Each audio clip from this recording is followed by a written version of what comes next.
Our encouraging words for today come from Jesus. John 13 and verse 34 and 35, Jesus says this, "A new commandment I give to you, that you love one another, as I have loved you, that you also love one another. By this all will know that you are my disciples, if you have love for one another." The commandment is a new commandment according to Jesus.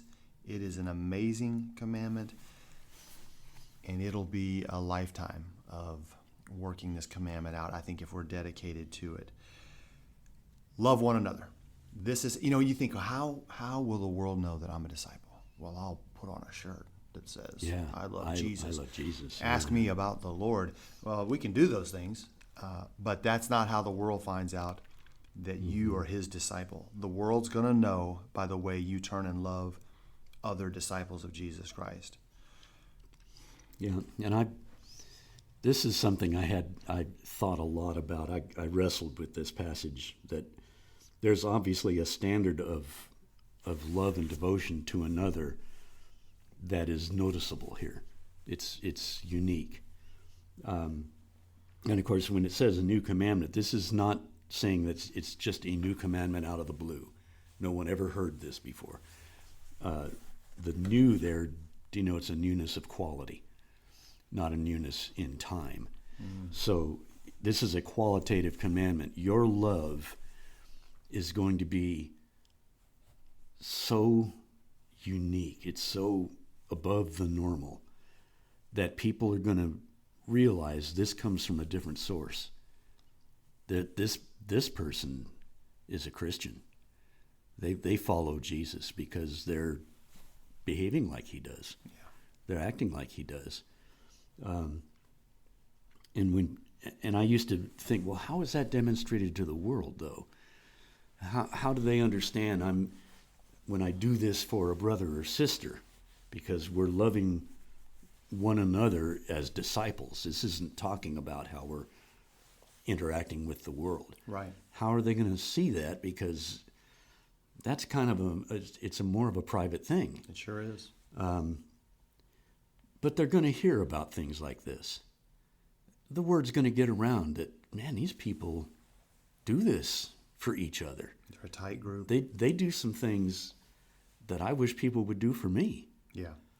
And that, I think, is what draws people to Jesus, one aspect of that. This is how God reaches out and calls men to him, by letting them see the body of Jesus in action. Compassionate, sacrificial, loving, not even willing, but eager to do for others. Right. Looking for opportunities. And when one presents itself, just jumping up and saying, I'm there. Yeah. What can I do? Mm-hmm. That's gonna display the kind of love that Jesus is talking about here.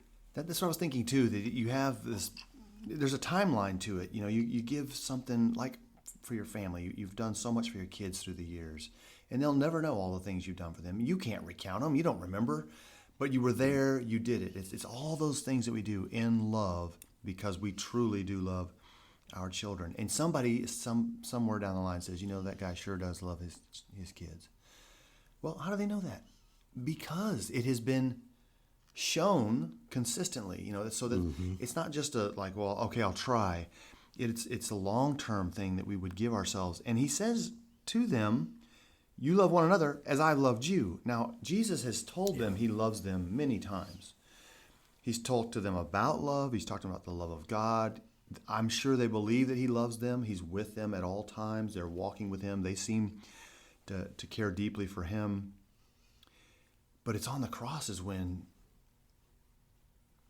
the standard is set by him as what love is. And then the result of that sacrifice. So imagine a disciple knowing what Christ has done for me, for my soul.